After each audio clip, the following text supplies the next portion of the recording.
නමෝ තස්ස භගවතු අරහතෝ සම්මා සම්බුද්දස්ස. වාසනාවන්ත පින්වතුනි,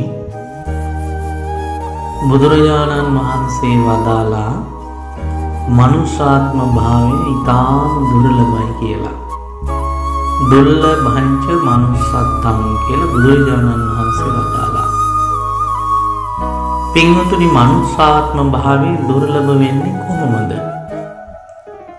මනුෂ්‍යාත්ම භාවය දුර්ලභ වෙන්නේ පින්වතුනි, සංසාර ගමනට සාපේක්ෂව අපි මේ ජීවිත ගමනවල් වලදී ඉපදුණු වාරවලදී තාම නිවන පේන තැනකටවත් ගොඩ වෙන්න බැරි වෙලා තියෙද්දි වැඩිම පුරුදු කරලා තියෙන්නේ, ප්‍රගුණ කරලා තියෙන්නේ පංච දුෂ්චරිත වැඩපිළිවෙළවල්.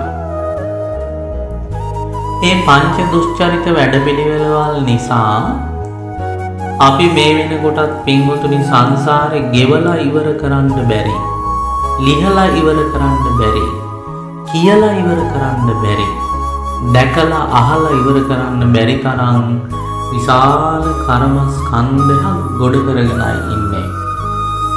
ඒ අකුසල් කර්ම පින්වතුනි විපාක දෙන්න බලනවා. ඒවා ඇසිල්ලක් මොහොතක් ලද සැනින් විපාක දෙනවා. ඒ නිසා පින්වතුනි කරපු සැපවලට වඩා කුසල් වලට වඩා සංසාරේ අමිහිරි කුසල් වැඩි. ඒ අමිහිරි කුසල් වැඩි නිසාමයි මේ ජීවිතේ කොයි පැත්තෙන් බැලුවත් දුකම පවතින්නේ.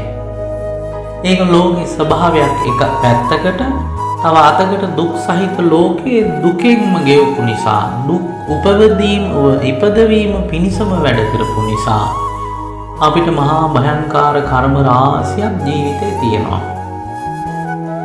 ඒ නිසා පින්වතුනි, කෙනෙක් බැරි වෙලා හරි මනුස්ස ලෝකෙන් പ്രേත ලෝකෙට, තිරිසන් ලෝකෙට, නිරයට, අසුර പ്രേත විමානයකට වගේ තැනකට වැටුණොත් එයාට ශේෂව තියෙන විපාක දෙන්න බලාගෙන ඉන්න පොරකන අකුසල් ගොඩ වෙනවා. එහෙම ගොඩ වුණාම පින්වතුනි, මේ අනවරාග්‍ර සංසාරේ කියන්න බැරි තරම් කරපු අකුසල් ගොඩකට මේ මනුස්ස ජීවිතෙන් නික්ම ගිය අමනුෂ්‍ය ආත්ම භාවයට මූණ දෙන්න වෙනවා. එහෙම මූණ දෙන්න ගියොත් පින්වතුනි හිතන්නකෝ ආයේ මනුස්ස ලෝකෙට එන්න ඉඩ තියෙයිද කියලා. කල්ප කාලාන්තරයකින්වත් මනුස්ස ලෝකේ නම් උපදින්න ලැබෙන්නේ නැහැ. ඒ නිසා තමයි පින්වතුනි මනුස්ස ආත්ම භාවය හරි දුර්ලභයි කිව්වේ. මොකද මේ වෙලාවේ අකුසල් වැඩි. අනික සංසාරේ වැඩි හරියක් උරුමුරුදු කරලා තියෙන නරක නපුරු දේවල් නිසා මේ 31 තලයේ සුද්ධ ආත්ම භාවයේච්ච මනුස්සාත්ම භාවයට ඔබ එද්දි ඔබ පුරුදු කරපු ඒ නරක දුෂ්ප්‍රාඥ ගති අරගෙනයි ඇවිත් තියෙන්නේ. ඒ නිසායි සත්‍යය නිතැතින්ම වරදට පෙළඹෙන්නේ. නරක නපුරු දේවල් වලට ඇබ්බැහි වෙලා පාවෙලා ඇදිලා ගිහින් ඒවා පුරුදු කරගෙන ජීවිතේ විනාශ කරගන්නේ සංසාරේ පුහුණු කරපු ඒ දුර්ගන්ධේ පතුරන අකුසල් පුරුදු නිසා. ඒ නිසා මේ සම්බුද්ධ ශාසනයක් පහළ වෙච්ච කාලෙක 31 තලයේ සුද්ධ ආත්ම භාවය තුල ඔබ උපද්දවවත් ඔබට සංසාරේ කරපු අකුසල් වල හුරු පුරුදුකම් ඒ සුද්ධ පාරිශුද්ධ මනුස්සාත්ම භාවයේ තුලින් විදහාපාන තැනටපත් වෙලා තියෙනවා. ඒ නිසා පින්වතුනි, ලැබුණු මනුස්සාත්ම භාවය හොඳයි. නමුත් ගතානුගතිකව සංසාරේ පුරාවට හුරු කරගෙන ආව නරක සිටිවිලි සමුදාය දුකයි. ඒ නිසා මේ සැපවත් වූ මනුස්සාත්ම භාවයේ තුල ඉඳගෙන ඒ සංසාරගත අකුසල් දුරු කරන්න වෙහෙස වෙන්න ඕන. මං හිතන්නේ පින්වතුනි, වාසනාවන්තම දෑත තමයි මනුස්ස දෑත. වාසනාවන්තම දෙපාය තමයි මනුස්ස දෙපාය. වාසනාවන්තම සිරස මනුස්ස සිරස, වාසනාවන්ත සිත මනුස්ස සිත.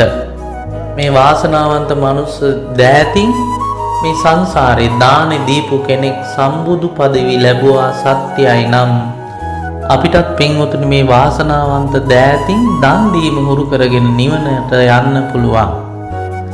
හැබැයි මේ වාසනාවන්ත දෑතම හිතාස්සේ සංසාරේ පුරුදු කරගත්ත නරක සිතිවිලිත් එක්ක මුහු කරගෙන ඔබට අකුසල් උපද්දව ගත්තොතින් ඔබට ආයෙම දුගතියට වැටෙන්න වුණොත් හිතන්න ඔබට කවමදාකවත් මනුස්ස ලෝකෙ උපදින්න බැරි වෙනවා.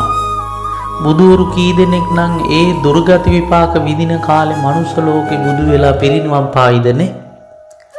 අන්න ඒ නිසා මේ ලැබුණු අවස්ථාවෙන් ප්‍රයෝජනේ ගන්න පුළුවන් තරම් රාග දේශ මෝහ ආදී කෙලෙස් මතු නොවෙන්න සංසාරේ පුරාවටම ගඳ ගහන පිළිකුල් සහගත වූ අකුසල් දුරු කර ගන්න වීරිය වඩන්න බුදු කෙනෙක් පහළ වෙච්ච කාලේ උන්වහන්සේ වදාළ ධර්මයට අනුව ජීවිතේ තේරුම් අරගෙන යහපත් දිශානතියකට යොමු කරගෙන නිවන් දකින්න උත්සාහ කරන්න.